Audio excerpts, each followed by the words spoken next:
இந்த டவர் பிடிக்கிறதுக்குள்ள நான் படுற பாடு குரலி வித்தெல்லாம் காட்ட வேண்டியதா இருக்கு. ஷெட்டு மேலே ஏறதை பார்த்து எழுத்து விட்டேக்கா. என்ன இல்லைக்கா ஏன் அது மேலே ஏறுற அப்படின்னு கேட்டேன். இல்லைக்கா ஒன்றும் இல்லை சும்மா தான் சொல்லி அப்படியே உட்காந்துட்டேன். ஒய்ஃபை இருந்து அம்மஞ்சலிக்கு பிரயோஜனம் இல்லை, சும்மா வீடியோ பார்க்கலாம் அவ்வளோதான். அப்லோட் பண்ணுறதுலாம் ரொம்ப கஷ்டமான விஷயம். ஒரு ஷார்ட்ஸுக்கே அந்த முக்க வேண்டியதாக இருக்கு. நானும் 1/2 மணி நேரம் ஷெட்டு மேலேயே கூடியிருந்தேன். இன்னும் கொஞ்சம் நேரம் வானத்தில் போய் தான் டவர் ஏற்றிட்டு வரணும் போல இருக்கு. இதெல்லாம் சரிப்பட்ட வரதுன்னா அவங்களை வைத்தீஸ்வரன் கோயில் போய் ஃபுல் வீடியோ அப்லோட் பண்ணி வர சொன்னால் பொங்கல் நெருங்கிடுச்சு. அந்த வண்டியிலலாம் இதுக்கப்புறம் கட் பண்ணி கரும்பு எடுத்துட்டு வருவாங்க 5 ரூபா 10 ரூபான்னு. நான் ஒரு 5 கரும்பு கட் பண்ணி 25 ரூபாய்க்கு வாங்கினேன் 5 கரும்பு.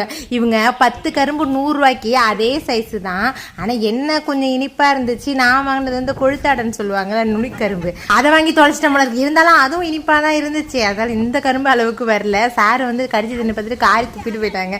இந்த பாசக்கார பைப்பில் சண்டை போடணும்னு நினச்சிட்டு அத்தைக்கு மாறி மாறி முத்த மழை தான் நானாத்த அப்படின்ட்டு சமசிரிப்பாக வந்துருச்சு. இன்னைக்கு லாங் வீடியோ போட்டாச்சு. பல கைவினை பொருட்கள்லாம் செஞ்சுருக்கோம். பார்த்துட்டு எப்படி இருக்குன்னு கமெண்ட்டில் சொல்லுங்கள். ஓகே ஃப்ரெண்ட்ஸ், நாளை பார்க்கலாம். டாடா.